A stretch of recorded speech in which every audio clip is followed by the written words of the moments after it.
ਇਸਲਾਮ ਵਿੱਚ ਰੋਜ਼ੇ ਦੀ ਮਹੱਤਤਾ। ਇਸਲਾਮ ਅਰਬੀ ਭਾਸ਼ਾ ਦਾ ਸ਼ਬਦ ਹੈ ਜਿਸ ਦੇ ਸ਼ਾਬਦਿਕ ਅਰਥ ਆਗਿਆਕਾਰੀ ਤੇ ਰੱਬ ਦੀ ਰਜ਼ਾ ਵਿੱਚ ਖੁਸ਼ ਰਹਿਣ ਦੇ ਹਨ। ਬੁਰਾਈ ਨੂੰ ਛੱਡ ਕੇ ਅੱਛਾਈ 'ਤੇ ਚੱਲਣ ਦਾ ਨਾਂ ਇਸਲਾਮ ਹੈ। ਅਜਿਹੇ ਤੌਰ ਤਰੀਕੇ 'ਤੇ ਚੱਲਣ ਵਾਲੇ ਨੂੰ ਮੁਸਲਮਾਨ ਕਿਹਾ ਜਾਂਦਾ ਹੈ। ਇਸਲਾਮ ਧਰਮ ਦੀ ਬੁਨਿਆਦ 5 ਥੰਮ੍ਹਾਂ ਸਿਧਾਂਤਾਂ 'ਤੇ ਕਾਇਮ ਹੈ: ਤੌਹੀਦ, ਨਮਾਜ਼, ਰੋਜ਼ਾ, ਜ਼ਕਾਤ ਅਤੇ ਹਜ। ਹਰੇਕ ਥੰਮ੍ਹ ਦਾ ਆਪਣਾ ਸਥਾਨ ਹੈ। ਜੇਕਰ ਕਿਸੇ ਵੀ ਥੰਮ੍ਹ ਵਿੱਚ ਕਮਜ਼ੋਰੀ ਆ ਜਾਵੇ ਤਾਂ ਉਹੀ ਪਾਸਾ ਖਤਰੇ ਦਾ ਕਾਰਨ ਬਣ ਸਕਦਾ ਹੈ। ਭਾਵ ਇੱਕ ਮੁਸਲਮਾਨ ਦਾ ਈਮਾਨ ਉਦੋਂ ਤੱਕ ਮੁਕੰਮਲ ਨਹੀਂ ਸਮਝਿਆ ਜਾਂਦਾ ਜਦੋਂ ਤੱਕ ਉਹ ਇਨ੍ਹਾਂ ਸਿਧਾਂਤਾਂ ਨੂੰ ਆਪਣੀ ਅਮਲੀ ਜ਼ਿੰਦਗੀ ਵਿੱਚ ਨਹੀਂ ਅਪਣਾਉਂਦਾ। ਇਸ ਤੋਂ ਪਹਿਲਾਂ ਕਿ ਅਸੀਂ ਇਸਲਾਮ ਧਰਮ ਵਿੱਚ ਰੋਜ਼ੇ ਦੀ ਮਹੱਤਤਾ ਵਿਸ਼ੇ ਬਾਰੇ ਗੱਲ ਕਰੀਏ, ਆਓ ਇਸ ਦੇ ਨਾਲ-ਨਾਲ ਸੰਖੇਪ ਰੂਪ 'ਚ ਉੱਪਰ ਦਿੱਤੇ ਥੰਮ੍ਹਾਂ ਬਾਰੇ ਵੀ ਥੋੜ੍ਹਾ ਗਿਆਨ ਪ੍ਰਾਪਤ ਕਰੀਏ। ਤੌਹੀਦ ਕਲਮਾ ਇਸਲਾਮ ਦੀ ਬੁਨਿਆਦ ਅਤੇ ਦਰਵਾਜ਼ਾ ਹੈ। ਤੌਹੀਦ ਭਾਵ ਕਿ ਅੱਲਾਹ ਨੂੰ ਇੱਕ ਮੰਨਣਾ ਅਤੇ ਕਲਮਾ ਪੜ੍ਹ ਕੇ ਆਪਣੇ ਰੱਬ ਨਾਲ ਇਕਰਾਰ ਕਰਨਾ ਕਿ ਮੈਂ ਤੇਰਾ ਬੰਦਾ ਅਤੇ ਗੁਲਾਮ ਹਾਂ, ਤੇਰੇ ਹੁਕਮਾਂ 'ਤੇ ਚੱਲਾਂਗਾ। ਕਲਮੇ ਦੇ 2 ਹਿੱਸੇ ਹਨ: ਪਹਿਲਾ ਲਾ ਇਲਾਹਾ ਇਲੱਲਾਹ, ਦੂਜਾ ਮੁਹੰਮਦੁਰ ਰਸੂਲੁੱਲਾਹ ਭਾਵ ਰੱਬ ਇੱਕ ਹੈ, ਇਸ ਤੋਂ ਬਿਨਾਂ ਕੋਈ ਇਬਾਦਤ ਜਾਂ ਬੰਦਗੀ ਦੇ ਲਾਇਕ ਨਹੀਂ। ਉਹ ਇਕੱਲੀ ਹਸਤੀ ਹੈ, ਉਸ ਦੇ ਬਰਾਬਰ ਹੋਰ ਕੋਈ ਨਹੀਂ। ਹਜ਼ਰਤ ਮੁਹੰਮਦ ਸੱਲੱਲਾਹੁ ਅਲੈਹਿ ਵਸੱਲਮ ਅੱਲਾਹ ਦੇ ਸੱਚੇ ਪੈਗੰਬਰ ਹਨ। ਨਮਾਜ਼ ਨੂੰ ਅਰਬੀ ਭਾਸ਼ਾ ਵਿੱਚ ਸਲਾਤ ਕਿਹਾ ਜਾਂਦਾ ਹੈ। ਰੱਬ 'ਤੇ ਸੱਚੇ ਦਿਲੋਂ ਈਮਾਨ ਲੈ ਆਉਣ ਅਤੇ ਮੁਹੰਮਦ ਸੱਲੱਲਾਹੁ ਅਲੈਹਿ ਵਸੱਲਮ ਦੇ ਨਬੀ ਹੋਣ ਦਾ ਇਕਰਾਰ ਕਰ ਲੈਣ ਤੋਂ ਬਾਅਦ ਸਭ ਤੋਂ ਵੱਡਾ ਫਰਜ਼ ਨਮਾਜ਼ ਹੈ।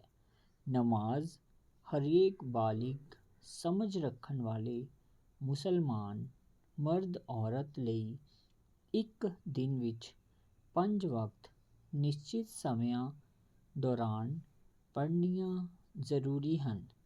ਨਮਾਜ਼ ਇੱਕ ਖਾਸ ਬੰਦਗੀ ਹੈ। ਨਮਾਜ਼ ਰਾਹੀਂ ਹੀ ਵਿਅਕਤੀ ਆਪਣੇ ਰੱਬ ਨਾਲ ਸਿੱਧਾ ਸੰਪਰਕ ਜੋੜਦਾ ਹੈ। ਜ਼ਕਾਤ ਇਸਲਾਮ ਦਾ ਉਹ ਵਿਸ਼ੇਸ਼ ਥੰਮ੍ਹ ਹੈ ਜਿਸ ਨਾਲ ਮਾਇਆ ਨਾਲੋਂ ਮੋਹ ਘਟਦਾ ਹੈ ਅਤੇ ਦੂਜਿਆਂ ਨਾਲ ਪਿਆਰ ਹਮਦਰਦੀ ਕਰਨ ਦੀ ਭਾਵਨਾ ਪੈਦਾ ਹੁੰਦੀ ਹੈ। ਜ਼ਕਾਤ ਦੇ ਅਰਥ ਇਹ ਹਨ ਕਿ ਜਿਸ ਮਾਲਦਾਰ ਮੁਸਲਮਾਨ ਕੋਲ 52.5 ਤੋਲੇ ਚਾਂਦੀ ਜਾਂ ਇਸ ਦੀ ਕੀਮਤ ਬਰਾਬਰ ਰੁਪਇਆ ਹੋਵੇ ਜਾਂ 7.5 ਤੋਲੇ ਸੋਨਾ ਜਾਂ ਇਸ ਦੇ ਬਰਾਬਰ ਨਕਦੀ ਹੋਵੇ ਜਾਂ ਚਾਂਦੀ ਅਤੇ ਸੋਨਾ ਦੋਵਾਂ ਦੀ ਸਮੁੱਚੀ ਮਾਲੀਅਤ 52.5 ਤੋਲੇ ਚਾਂਦੀ ਦੇ ਬਰਾਬਰ ਹੋਵੇ ਜਾਂ ਇਸ ਤੋਂ ਅਧਿਕ ਚਾਂਦੀ ਜਾਂ ਨਕਦੀ ਮੌਜੂਦ ਹੋਣ ਦੀ ਸੂਰਤ 'ਚ ਜ਼ਕਾਤ ਦਾ ਅਦਾ ਕਰਨਾ ਵਾਜਿਬ ਹੈ। ਭਾਵ ਸਾਲ ਗੁਜ਼ਰਨ ਉਪਰੰਤ ਆਪਣੀ ਦੌਲਤ ਦਾ 2.5% ਹਿੱਸਾ ਗਰੀਬਾਂ, ਮਸਕੀਨਾਂ ਅਤੇ ਅਨਾਥਾਂ ਜ਼ਕਾਤ ਦੀ ਸ਼ਕਲ ਵਿੱਚ ਵੰਡਣਾ। ਜ਼ਕਾਤ ਦਿੰਦਿਆਂ ਇਹ ਗੱਲ ਵੀ ਧਿਆਨ ਵਿੱਚ ਰੱਖਣਯੋਗ ਹੈ ਵਿਖਾਵਾ ਨਾ ਕੀਤਾ ਜਾਵੇ, ਭਾਵ ਇਸ ਤਰੀਕੇ ਨਾਲ ਜ਼ਕਾਤ ਦਿੱਤੀ ਜਾਵੇ ਕਿ ਦੂਜੇ ਹੱਥ ਨੂੰ ਉਸ ਦੀ ਖਬਰ ਤੱਕ ਨਾ ਹੋਵੇ। ਜਿਸ ਤਰ੍ਹਾਂ ਜ਼ਕਾਤ ਦੇਣਾ ਜ਼ਰੂਰਤਮੰਦਾਂ ਦੀ ਸੇਵਾ ਕਰਨਾ ਹੈ, ਉਸੇ ਤਰ੍ਹਾਂ ਜ਼ਕਾਤ ਨਾ ਦੇਣਾ ਉਹਨਾਂ ਦਾ ਹੱਕ ਮਾਰਨਾ ਹੈ। ਜ਼ਕਾਤ ਦੇਣ ਨਾਲ ਮਾਲ ਵੱਧਦਾ ਹੈ। ਕੁਰਾਨ ਮਜੀਦ ਵਿੱਚ ਵੀ ਥਾਂ ਥਾਂ ਅਕੀਮੁਸਸਲਾਤ ਵ ਆਤਾ ਅਜ਼ਕਾਤ ਭਾਵ ਨਮਾਜ਼ ਜ਼ਕਾਤ ਦੇਣ ਨਾਲ ਮਾਲ ਵੱਧਦਾ ਹੈ। ਕੁਰਾਨ ਮਜੀਦ ਵਿੱਚ ਵੀ ਇਸ ਦਾ ਬਾਰ-ਬਾਰ ਜ਼ਿਕਰ ਆਉਂਦਾ ਹੈ ਕਿ ਜ਼ਕਾਤ ਅਦਾ ਕਰੋ ਅਤੇ ਇਸਲਾਮ ਦਾ ਪੰਜਵਾਂ ਥੰਮ ਹਜ ਹੈ। ਹਜ ਦਾ ਅਰਥ ਹੈ ਮੱਕੇ ਦੀ ਯਾਤਰਾ ਜਾਂ ਇਬਾਦਤ ਦੀ ਨੀਅਤ ਨਾਲ ਕਾਬੇ ਦਾ ਤਵਾਫ ਪਰਿਕਰਮਾ ਕਰਨਾ ਹੈ। ਸਧਾਰਨ ਸ਼ਬਦਾਂ ਵਿੱਚ ਹਜ ਨੂੰ ਮੱਕੇ ਦਾ ਪਾਕ ਸਫ਼ਰ ਵੀ ਆਖਿਆ ਜਾਂਦਾ ਹੈ। ਜ਼ਕਾਤ ਦੀ ਤਰ੍ਹਾਂ ਹੀ ਹਰ ਸਾਹਿਬੇ ਦੌਲਤ ਮੁਸਲਮਾਨ ਤੇ ਭਾਵ ਜੋ ਹਜ ਦੇ ਸਫ਼ਰ ਦਾ ਖਰਚਾ ਚੁੱਕ ਸਕਦਾ ਹੋਵੇ ਉੱਪਰ ਪੂਰੇ ਜੀਵਨ 'ਚ ਇੱਕ ਵਾਰ ਹਜ ਕਰਨਾ ਫਰਜ਼ ਹੈ। ਇਸਲਾਮ ਅਨੁਸਾਰ ਹਜ 9 ਹਿਜਰੀ ਨੂੰ ਫਰਜ਼ ਹੋਇਆ। ਮੁਸਲਮਾਨ ਜ਼ਿਲਹਿੱਜਾ ਅਰਬੀ ਕੈਲੰਡਰ ਦਾ 12ਵਾਂ ਮਹੀਨਾ ਨੂੰ ਮੱਕਾ ਸ਼ਹਿਰ ਵਿਖੇ ਜਾ ਕੇ ਹਜ ਦੀ ਫਰਜ਼ ਇਬਾਦਤ ਅਦਾ ਕਰਦੇ ਹਨ।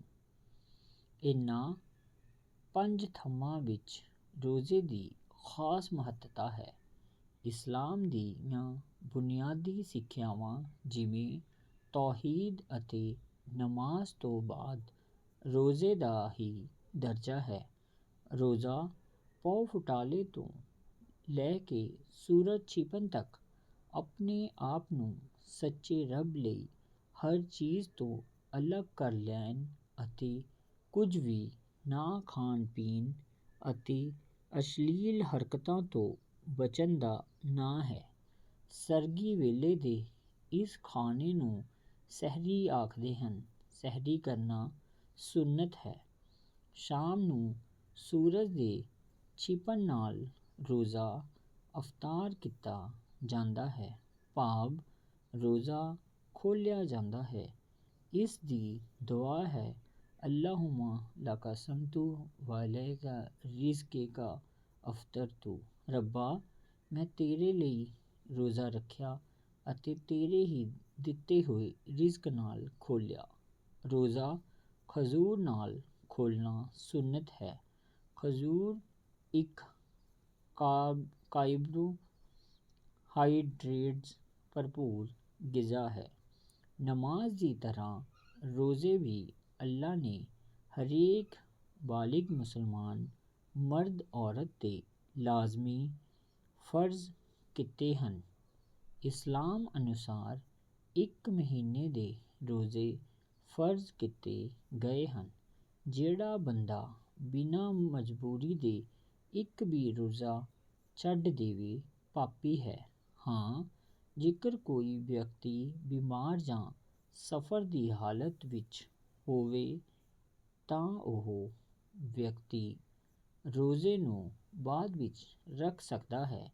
ਇਸ ਸੰਦਰਭ 'ਚ ਕੁਰਾਨ ਸ਼ਰੀਫ ਵਿੱਚ ਫਰਮਾਇਆ ਗਿਆ ਹੈ, ਐ ਈਮਾਨ ਵਾਲਿਓ, ਤੁਹਾਡੇ 'ਤੇ ਰੋਜ਼ੇ ਫਰਜ਼ ਕੀਤੇ ਗਏ ਹਨ ਜਿਵੇਂ ਕਿ ਤੁਹਾਤੋਂ ਪਹਿਲੀਆਂ ਉਮਤਾਂ 'ਤੇ ਫਰਜ਼ ਕੀਤੇ ਗਏ ਹਨ ਤਾਂ ਜੋ ਤੁਸੀਂ ਪਰਹੇਜ਼ਗਾਰ ਬਣੋ। ਸੂਰਤ ਅਲ-ਬਕਰਾ ਆਇਤ ਨੰਬਰ 182। ਰੋਜ਼ੇ ਹਰ ਸਾਲ ਪੂਰੇ ਇੱਕ ਮਹੀਨੇ ਲਈ ਫੌਜੀ ਦੀ ਤਰ੍ਹਾਂ ਸਖਤ ਕਾਨੂੰਨਾਂ ਤਹਿਤ ਟ੍ਰੇਨਿੰਗ ਪੀਰੀਅਡ ਦਾ ਕੰਮ ਕਰਦੇ ਹਨ ਤਾਂ ਕਿ ਇਸ ਦਾ ਫਾਇਦਾ ਖੁਦ ਨੂੰ ਤੇ ਦੂਜੇ ਲੋਕਾਂ ਨੂੰ ਪਹੁੰਚ ਸਕੇ। ਰੋਜ਼ੇ ਦੌਰਾਨ ਇਨਸਾਨ ਨੂੰ ਖਾਣ ਪੀਣ ਅਤੇ ਮਨ ਦੀਆਂ ਇੱਛਾਵਾਂ ਪੂਰੀਆਂ ਕਰਨ ਤੋਂ ਰੋਕਿਆ ਗਿਆ ਹੈ। ਰੋਜ਼ੇ ਦੀ ਹਾਲਤ ਵਿੱਚ ਰੱਬ ਦੇ ਲਈ ਆਪਣੀਆਂ ਖਾਹਿਸ਼ਾਂ ਅਤੇ ਲਜ਼ਤਾਂ ਨੂੰ ਕੁਰਬਾਨ ਕੀਤਾ ਜਾਂਦਾ ਹੈ। ਇਸ ਲਈ ਰੱਬ ਨੇ ਅਜਿਹੇ ਬੰਦਿਆਂ ਨਾਲ ਜਿਹੜੇ ਰੋਜ਼ੇ ਰੱਖਦੇ ਹਨ ਨੂੰ ਬਹੁਤ ਵੱਡੇ ਇਨਾਮ ਅਤੇ ਸਵਾਬ ਦਾ ਵਾਅਦਾ ਫਰਮਾਇਆ ਹੈ।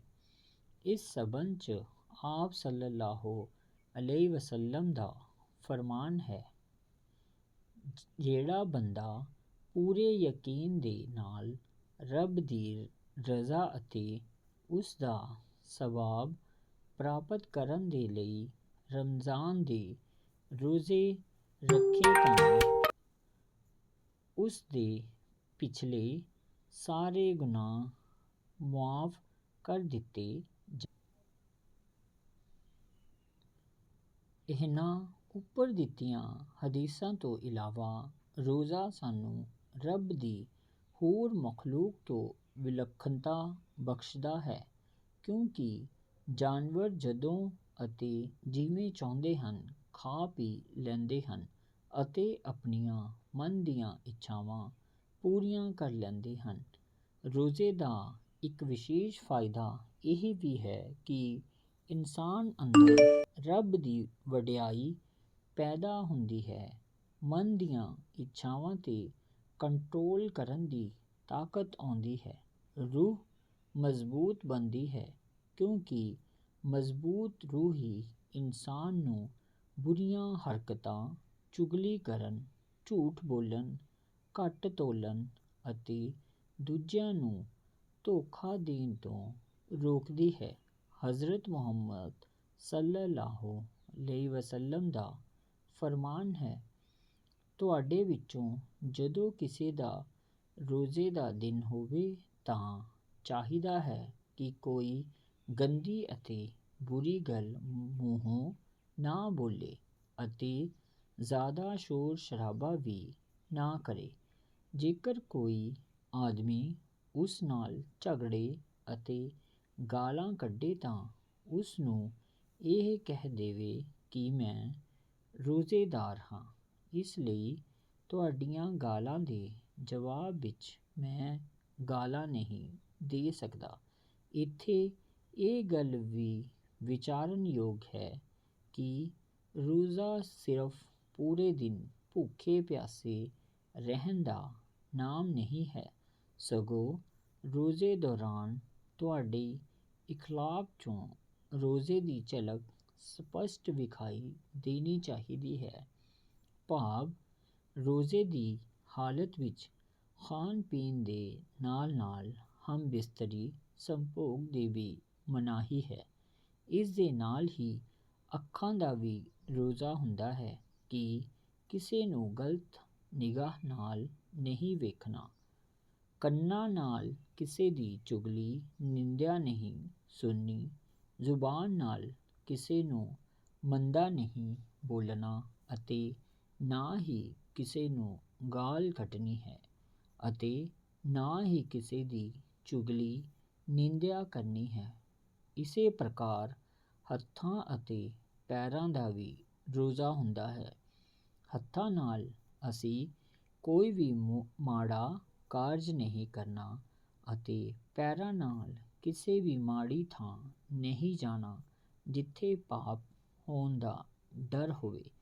ਰੱਬ ਕਹਿੰਦਾ ਹੈ ਕਿ ਹਰੇਕ ਨੇਕ ਕੰਮ ਦਾ ਬਦਲਾ 10 ਗੁਣਾ ਹੁੰਦਾ ਹੈ। ਇਸ ਤੋਂ ਵੱਧ 700 ਗੁਣਾ ਤੱਕ ਹੋ ਸਕਦਾ ਹੈ, ਪਰ ਰੋਜ਼ਾ ਇਸ ਤੋਂ ਅਲੱਗ ਹੈ। ਇਸ ਦੇ ਸਵਾਬ ਦਾ ਅੰਦਾਜ਼ਾ ਨਹੀਂ ਲਗਾਇਆ ਜਾ ਸਕਦਾ। ਮੰਨਿਆ ਜਾਂਦਾ ਹੈ ਕਿ ਜੰਨਤ ਦੇ 8 ਦਰਵਾਜ਼ਿਆਂ ਵਿੱਚੋਂ ਇੱਕ ਦਰਵਾਜ਼ਾ ਸਿਰਫ ਰੋਜ਼ੇਦਾਰਾਂ ਲਈ ਹੈ ਅਤੇ ਜੋ ਬੰਦਾ ਇੱਕ ਵਾਰ ਇਸ ਦਰਵਾਜ਼ੇ ਵਿੱਚੋਂ ਲੰਘ ਗਿਆ ਤਾਂ ਉਸ ਨੂੰ ਕਦੇ ਵੀ ਭੁੱਖ ਜਾਂ ਪਿਆਸ ਮਹਿਸੂਸ ਨਹੀਂ ਹੋਵੇਗੀ। ਅੱਲਾਹ ਨੂੰ ਰਮਜ਼ਾਨ ਦਾ ਮਹੀਨਾ ਸਾਰੇ ਮਹੀਨਿਆਂ ਤੋਂ ਜ਼ਿਆਦਾ ਮਹਿਬੂਬ ਹੈ। ਰਮਜ਼ਾਨ ਦੀ ਬਦੌਲਤ ਹੀ ਰੱਬ ਬਾਕੀ 11 ਮਹੀਨਿਆਂ ਦੇ ਗੁਨਾਹ ਬਖਸ਼ ਦਿੰਦਾ ਹੈ। ਰਮਜ਼ਾਨ ਦੇ ਮਹੀਨੇ ਦਾ ਦਰਜਾ ਬਾਕੀ ਮਹੀਨਿਆਂ ਤੋਂ ਉੱਪਰ ਹੈ। ਸਿਹਤ ਪੱਖੋਂ ਵੀ ਰੋਜ਼ੇ ਦੀ ਖਾਸ ਮਹੱਤਤਾ ਹੈ। ਇਹ ਇਨਸਾਨ ਨੂੰ ਤੰਦਰੁਸਤ ਰੱਖਣ ਵਿੱਚ ਮਦਦਗਾਰ ਹੁੰਦਾ ਹੈ। ਸਾਡਾ ਸਰੀਰ ਇੱਕ ਮਸ਼ੀਨ ਦੀ ਤਰ੍ਹਾਂ ਹੈ। ਮਸ਼ੀਨ ਲਗਾਤਾਰ ਕੰਮ ਕਰਦਿਆਂ ਥੱਕ ਜਾਂਦੀ ਹੈ, ਇਸ ਲਈ ਫਾਕੇ ਰਹਿਣਾ ਚੰਗੀ ਗੱਲ ਹੈ, ਕਿਉਂਕਿ ਸਰੀਰਕ ਮਸ਼ੀਨਰੀ ਨੂੰ 1 ਮਹੀਨਾ ਆਰਾਮ ਮਿਲਦਾ ਹੈ। 3-4 ਦਿਨਾਂ ਬਾਅਦ ਇੱਕ ਵਕਤ ਭੁੱਖੇ ਰਹਿਣਾ ਮਿਹਦੇ ਨੂੰ ਠੀਕ ਰੱਖਦਾ ਹੈ, ਜਿਸ ਦੇ ਫਲਸਰੂਪ ਸਾਡਾ ਸਰੀਰ ਤਰੋ-ਤਾਜ਼ਗੀ ਮਹਿਸੂਸ ਕਰਦਾ ਹੈ। ਰੋਜ਼ਾ ਨਾ ਸਿਰਫ ਵੱਧਦੇ ਵਜ਼ਨ ਲਈ ਲਾਭਦਾਇਕ ਹੈ, ਬਲਕਿ ਇਸ ਨਾਲ ਬਲੱਡ ਸ਼ੂਗਰ ਘੱਟ ਹੁੰਦਾ ਹੈ, ਯਾਨੀ ਖੂਨ ਤੋਂ ਚੀਨੀ ਦੇ ਅਸਰ ਦਾ ਦਰਜਾ ਘੱਟ ਹੋ ਜਾਂਦਾ ਹੈ। ਹਾਈ ਬਲੱਡ ਪ੍ਰੈਸ਼ਰ ਅਤੇ ਕੋਲੇਸਟ੍ਰੋਲ ਦੇ ਮਰੀਜ਼ਾਂ ਨੂੰ ਬਹੁਤ ਰਾਹਤ ਮਹਿਸੂਸ ਹੁੰਦੀ ਹੈ, ਕਿਉਂਕਿ ਰੋਜ਼ੇ ਦੌਰਾਨ ਖੂਨ ਦੇ ਵਹਾਅ ਦੀ ਰਫ਼ਤਾਰ ਮੁਨਾਸਿਬ ਹੋ ਜਾਂਦੀ ਹੈ। ਜਿਸਮ ਦੀ ਚਰਬੀ ਟੁੱਟ-ਫੁੱਟ ਦਾ ਸ਼ਿਕਾਰ ਹੁੰਦੀ ਹੈ। ਸਰੀਰ ਪੂਰੀ ਤਰ੍ਹਾਂ ਭੁੱਖ ਅਤੇ ਪਿਆਸ ਨੂੰ ਬਰਦਾਸ਼ਤ ਕਰਨ ਦਾ ਆਦੀ ਹੋਣਾ ਸ਼ੁਰੂ ਹੋ ਜਾਂਦਾ ਹੈ ਅਤੇ ਇਸ ਤਰ੍ਹਾਂ ਸਾਲ ਭਰ ਮਸਰੂਫ ਰਹਿਣ ਵਾਲਾ ਨਿਜ਼ਾਮੇ ਹਾਜ਼ਮਾ ਛੁੱਟੀ ਮਨਾਉਂਦਾ ਹੈ। ਅੰਤੜੀਆਂ ਦੀਆਂ ਦੀਵਾਰਾਂ 'ਤੇ ਜਮ੍ਹਾਂ ਮਵਾਦ ਢਿੱਲਾ ਹੋਣਾ ਸ਼ੁਰੂ ਹੋ ਜਾਂਦਾ ਹੈ। ਜਿਸਮ ਦੇ ਸਾਰੇ ਜ਼ਹਿਰੀਲੇ ਮਾਦਿਆਂ ਦਾ ਖਾਤਮਾ ਸ਼ੁਰੂ ਹੋ ਜਾਂਦਾ ਹੈ। ਸਰੀਰ ਆਪਣੇ ਮੁਰਦਾ ਜਾਂ ਕੈਂਸਰਸ਼ੁਦਾ ਸੈੱਲਾਂ ਨੂੰ ਖਾਣਾ ਸ਼ੁਰੂ ਕਰ ਦਿੰਦਾ ਹੈ, ਜਿਸ ਨੂੰ ਆਮ ਹਾਲਾਤ ਵਿੱਚ ਕੀਮੋਥੈਰੇਪੀ ਦੇ ਨਾਲ ਮਾਰਨ ਦੀ ਕੋਸ਼ਿਸ਼ ਕੀਤੀ ਜਾਂਦੀ ਹੈ। ਅਜਿਹੀਆਂ ਕਿੰਨੀਆਂ ਹੀ ਸਰੀਰਕ ਬਿਮਾਰੀਆਂ ਤੋਂ ਨਿਜਾਤ ਮਿਲਦੀ ਹੈ। ਵਿਅਕਤੀ ਪਹਿਲਾਂ ਤੋਂ ਤਵਾਨਾ, ਦਿਮਾਗੀ ਤੌਰ 'ਤੇ ਚੁਸਤ ਅਤੇ ਹਲਕਾ ਮਹਿਸੂਸ ਕਰਦਾ ਹੈ। ਦਰਅਸਲ ਰੋਜ਼ੇ ਮਨੁੱਖ ਨੂੰ ਮਨੁੱਖ ਬਣਾਉਣ ਲਈ ਰੀਫਰੈਸ਼ਰ ਕੋਰਸ ਦਾ ਕੰਮ ਕਰਦੇ ਹਨ। ਰੋਜ਼ਾ ਦੁਨੀਆ ਦੀਆਂ ਧਾਰਮਿਕ ਅਤੇ ਕਠੋਰ ਤਪੱਸਿਆਵਾਂ ਵਿੱਚੋਂ ਇੱਕ ਹੈ। ਇਸ ਤੋਂ ਇਲਾਵਾ ਰੋਜ਼ਾ ਰੱਖ ਕੇ ਭੁੱਖ ਬਰਦਾਸ਼ਤ ਕਰਨ ਨਾਲ ਇਨਸਾਨ ਨੂੰ ਗ਼ਰੀਬਾਂ ਦੀ ਭੁੱਖ ਦਾ ਅਹਿਸਾਸ ਹੁੰਦਾ ਹੈ, ਉਨ੍ਹਾਂ ਪ੍ਰਤੀ ਹਮਦਰਦੀ ਪੈਦਾ ਹੁੰਦੀ ਹੈ ਜੋ ਭੁੱਖੇ ਰਹਿਣ ਲਈ ਮਜਬੂਰ ਹਨ, ਕਿਉਂਕਿ ਭੁੱਖ ਨਾਲ ਰੂਹਾਨੀ ਤਾਜ਼ਗੀ ਮਿਲਦੀ ਹੈ ਅਤੇ ਰੱਬ ਨਾਲ ਸਿੱਧਾ ਸੰਪਰਕ ਜੁੜਦਾ ਹੈ। ਅੰਤ ਵਿੱਚ ਕਿਹਾ ਜਾ ਸਕਦਾ ਹੈ ਕਿ ਰੋਜ਼ਾ ਇੱਕ ਅਜਿਹਾ ਅਭਿਆਸ ਹੈ, ਇਬਾਦਤ ਹੈ ਜੋ ਮਨੁੱਖ ਨੂੰ ਅਸਲੀ ਅਰਥਾਂ ਵਿੱਚ ਮਨੁੱਖ ਬਣਾਉਂਦੀ ਹੈ। ਸ਼ੁਕਰੀਆ।